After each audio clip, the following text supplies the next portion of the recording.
Morning, folks. Joy here with you once again. I'll be doing a fragrance comparison today, and as you can see from title, as I promised you, I'll be doing a three series on this fragrance.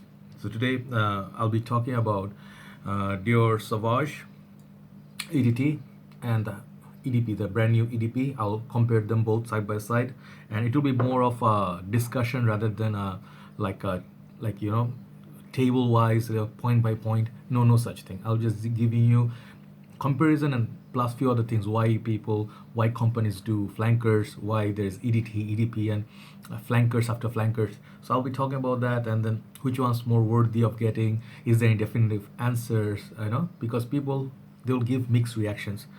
So first of all, let me start with saying that Dior is a big company. Designers, as far as designers go, Dior is a big company. Dior released so far many big hits in the past time in designer as well as niche, but more popular are the designer ones because it's more accessible, more affordable, and they have made more units of those, right? So if you think about back in the time, there is Dior Fahrenheit, Dior Online, there is what do you call this Sauvage is here, as well as there was Dune. There are a lot of lines that Dior made, right? So Eau Sauvage, sorry, I forgot Eau Sauvage line, right? So they have quite reputable lineup, and this very solid lineup. Even I would say they are the top designer brand. Like if you look at Chanel, designer side, they haven't released anything that great recently, so they are kind of far behind in the game. So Dior got more talk in terms of designer, top spot. So in the last couple of years, 2016 or 15, that time around, the Sauvage came out, right? So Dior Sauvage, everywhere, it was a mixed reaction. There was a side that thought it's not creative. Okay, it's a not creative fragrance. It's not a mind-blowing fragrance. It's just blah.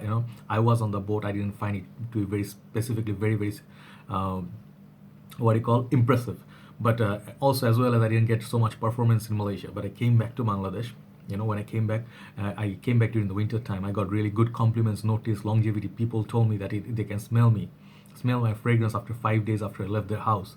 So that says something, right? So that impressed me, and then I did sort of like a turnaround. I didn't love it, but I liked the performance and compliment it got me. So yes, Dior Sauvage, when you talk about it, it's been a successful fragrance. It's been a top seller. It has been a good performer, compliment garner. So more strong points, despite all the negativity on, let's say, Fragrantica. They have many people who dislike, they hated it. So yeah, apart from those, this has more goods than bads, right? So a top seller is always a top seller. You cannot argue numbers, right? So yes, first of all, why do companies do flankers? Because or rather, okay, why do companies do crowd pleasers? Why do follow the same trend? Because if something is successful, people would like to cash in on it, right? Bleu de Chanel came before this, became at first not a very big hit, later on it became a big hit, top seller.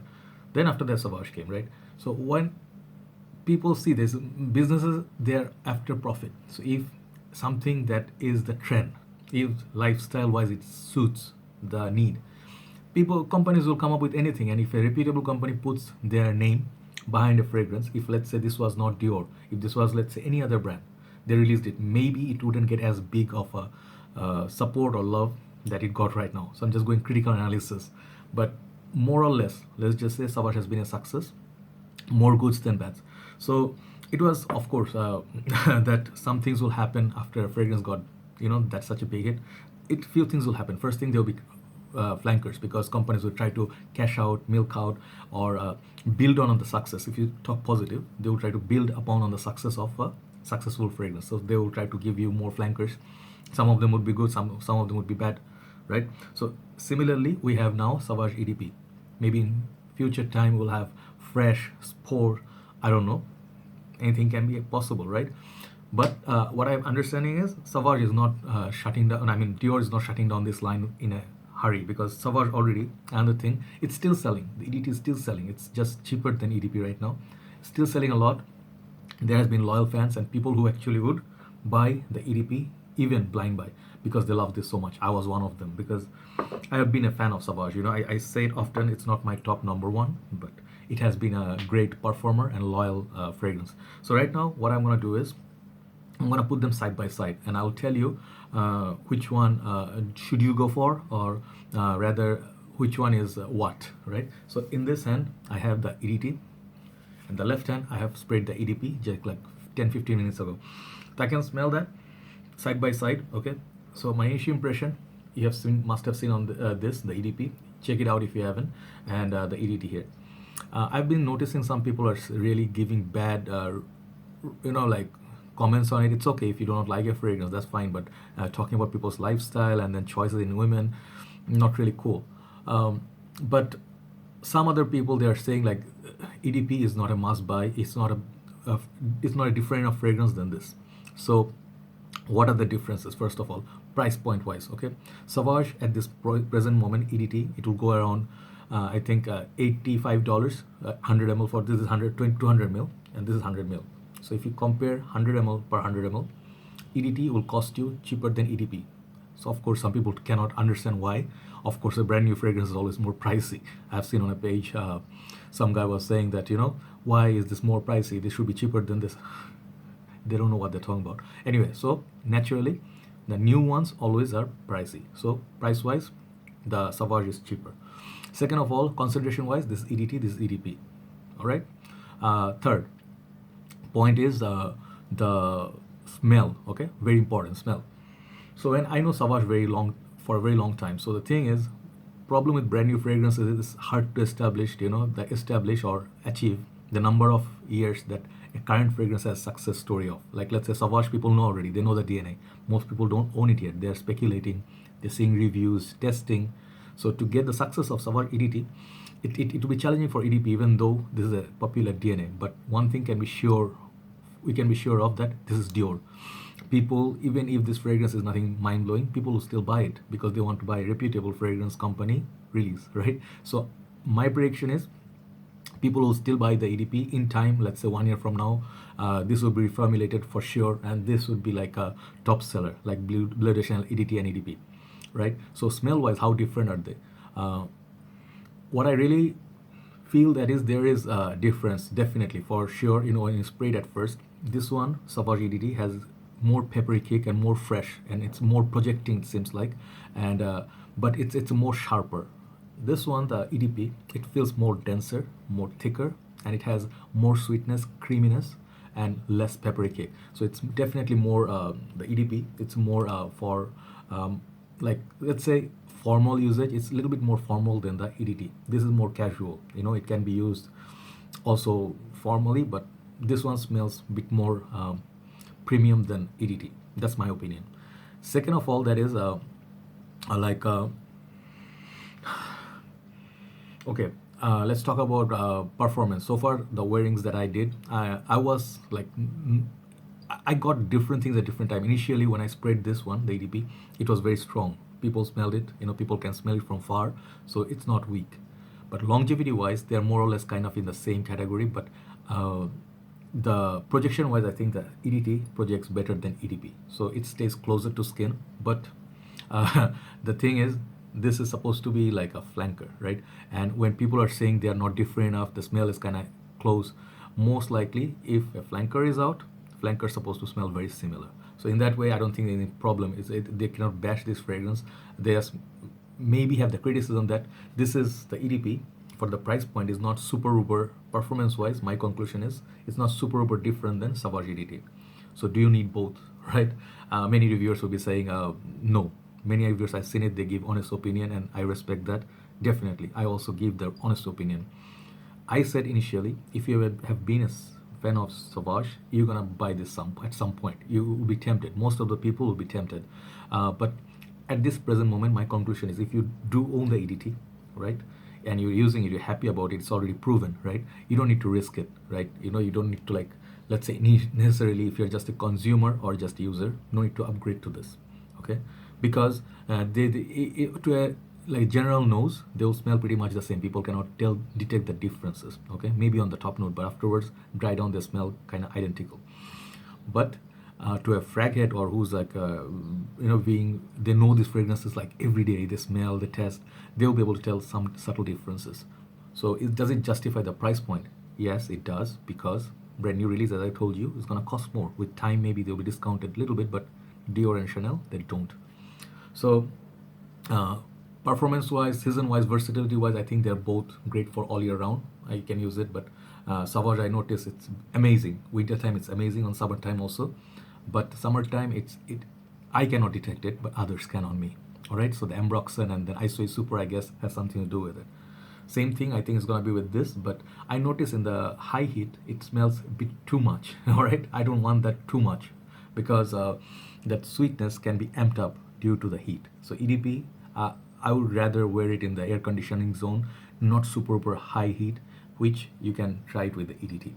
So last point, ending point, that is, I reach conclusion. Do you need both? Yes and no. Okay, if you have been a fanboy, if you have been a crazy fanboy, you're a collector, you collect all the flankers of certain fragrances. Let's you collect Thierry Mugler whole line, Angel line, you collect all of Fahrenheit line, right? Fahrenheit Absolute, Le Parfum, you know, you should definitely get this, because if you love this fragrance DNA, it just to be a collector, it feels good to see it in the collection side by side, and you can actually blend them in as well. My suggestion would be, you can just, you know, use them like a, what do you call, I don't know what, I forgot the word. Anyway, so you can use them both, layering, sorry, yeah, you can layer them both. That would be just atomic, right? But people who are actually in the majority, who are just buying a fragrance, and you like solid fragrances, solid performers and everything, if you finish this, maybe just to try out something new, maybe you can try the EDP. It's not a bad fragrance at all. Do not do not be mistaken, because in time people will change their opinion. They will give positive reviews on this, and Dior, I'm gonna make sure this is gonna be a hit. So if you wanna get it early, go for it, right? But it's not gonna get much discounted in 1-2 years, right? So overall, I love both. Definitely, I love both. I would still suggest for the masses to go for the EDT. Okay, why? Because the EDT is cheaper at this present moment. It projects better, and it's already like proven that this is a solid fragrance for compliment garners. It may not be the most fantastic and creative fragrance out there on the dry down. I think they're pretty much you know, like nothing mind blowing. Like they just get compliments because most noses, they don't want something creative or something niche. They want something that smells nice, and there's nothing wrong with it. That's the majority of people. That's the average Joes who are more in number, right? So do not get confused. Always try to get your nose, try to get a decant and sample, which I offer in Bangladesh. You can try it. Sauvage, you can try this. Both are on stock. You can try it. You see 510 ml, whatever you try it. If you feel it's working with you, go for the full bottle, right? You can get it from Starly Enterprise, you can get it from Perfume Bangladesh, you can get it from USB page, my brother, his page. You can get Star World, you can get from them. So these are my trusted sellers, so you can get from them. They offer good qualities, original products, and good services as well. So I would suggest sample this. Definitely please sample this. You would know. It's better to know rather than guessing and be always, because I know as a frag head, I would be like always wondering, oh, that bottle, you know. I'll just give you last example. This bottle really haunted me for a couple of years, because because every time I look at this bottle, I wanted to have it. And even if it's not the spectacular, most mind-blowing performer, whatever, I need to have this as a collector. So this is how it works for me. I'm pretty sure it works like that as well for you, right? So if you're like me, if you're going through that, my suggestion would be get it and be, you know, happy with it. But do not do this, that, you know, you based on someone's review, you blind bought Sauvage EDP, okay, and then you don't like it. Do not blame the reviewers and the people who are saying this is good. It's good to them, it's good to me. When I sniff it, I really like it. It's sweeter, it's nicer, it gives me different enough, I feel it's different enough from the EDT.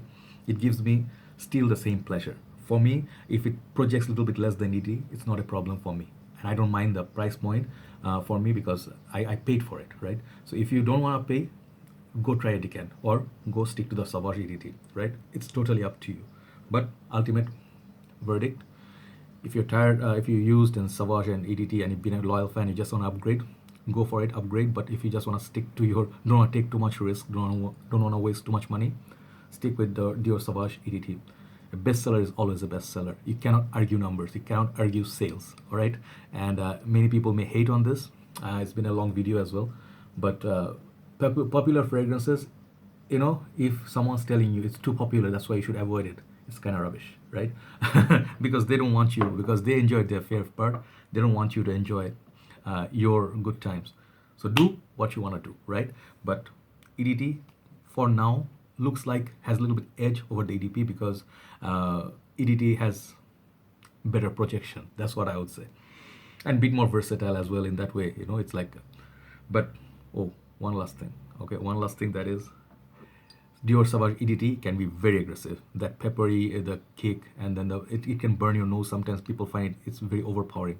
For those, I would suggest try this. All right. So for that overpowering factor, this is not overpowering. The EDP, it's powerful, but it's not offensive. Right. So that's the reason. That's the comparison. Let me know what you feel about the comparison, and which one do you like more. Have you tried the new EDP? Take care, and do let me know in the comment section. Bye bye. Have a great day. Bye bye.